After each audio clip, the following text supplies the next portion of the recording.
ఇవాళ ఆశా వర్కర్లు ఎవరైతే ఉన్నారో మన యొక్క ప్రాంతంలో ఉండేటటువంటి ప్రభుత్వ హాస్పిటల్ పిహెచ్సి సెంటర్ నుంచి మన ఇంటింటికి వస్తున్నారు. వచ్చినటువంటి వారు ఏం చేస్తున్నారు?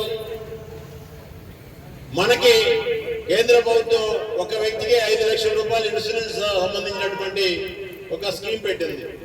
వాళ్ళు ఆ యొక్క యాప్ లో నమోదు చేసి ఆ యాప్ సంబంధించినటువంటి కార్డు మీకు అందిస్తున్నారా లేదా, లేకపోతే చేసి వాళ్ళ దగ్గరే పెట్టుకున్నారా, ఒక్కరికి 5 లక్షల రూపాయలు ఆరోగ్యం కోసం మన హాస్పిటల్లో బిల్లు కట్టవలసిన అవసరం లేనటువంటి పరిస్థితి. ఈ యొక్క కార్డులందరూ కూడా ఆశా వర్కర్లు మీకు ఇస్తుంటే సంతోషం. ఇవ్వకపోతే ఒకసారి ఎవరైనా చేయొద్దండి. రాలేదు. ఇక్కడ మన రమేష్ గారు, వీరేంద్ర గారు, సత్యనారాయణ గారు, వీరందరూ కూడా ఎవరికైతే ఇవ్వలేదో, ఎవరికైతే రాలేదో అవి చేయించవలసిన బాధ్యత. అదే వికసిత భారత్ అనేది. అంటే పైన ఇస్తున్నటువంటి వరాలన్నీ కింద వరకు వస్తున్నాయా లేదా అని చూసి మనం పనిచేయవలసిన అవసరం మన బాధ్యత అని చెప్తున్నాం.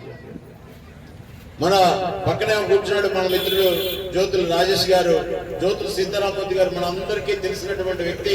ఈ మున్సిపల్ చైర్మన్ గా పనిచేశారు. మన ప్రాంతంలో మన పక్కన ఉన్నటువంటి వీధిలోనే వారు ఉండేవారు. వారి యొక్క మనవడు జ్యోతుల రాజేష్ గారు.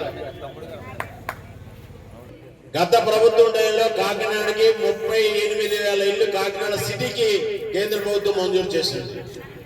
ఒక ఇల్లు ఇవ్వడమే కాదు, దానికి కట్టుకోవడానికి 1,50,000 రూపాయలు కేంద్ర ప్రభుత్వం డబ్బులు కూడా రిలీజ్ చేసింది.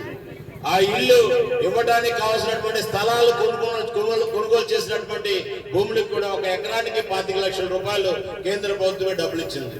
కానీ అవి సరైన నిర్మాణం చేయనటువంటి గత ప్రభుత్వం ఏదైతే ఉందో ఆ నిర్మాణాలు చేయక ఆ డబ్బులన్నీ కూడా ఏ విధంగా ఖర్చు పెట్టారో తెలియక ఇవాళ ఫేజ్ 1, ఫేజ్ 2, ఫేజ్ 3 అని చెప్పి మన ఇల్లు జాప్యం అవుతున్నాయి. వీటన్నింటినీ కూడా మనం త్వరగా పూర్తి చేసుకోవాల్సిన అవసరం ఉంది. చంద్రబాబు నాయుడు గారు, పవన్ కళ్యాణ్ గారు, మన యొక్క కూటమి ప్రభుత్వం వీటి మీద దృష్టి పెడుతున్నారు. త్వరలో ఇళ్ళన్నీ కూడా పూర్తి అయ్యేటటువంటి అవకాశం ఉంది. ఈ ఇల్లు ఇచ్చినటువంటి ప్రధానమంత్రి గారికి 11 సంవత్సరాల సందర్భంగా మనం అందరం కూడా అభినందనలు తెలియజేయవలసిన అవసరం ఉందని చెప్పి ఈ సందర్భంగా మనం తెలియజేస్తూ మనందరూ కూడా చప్పట్ల ద్వారా ప్రధానమంత్రి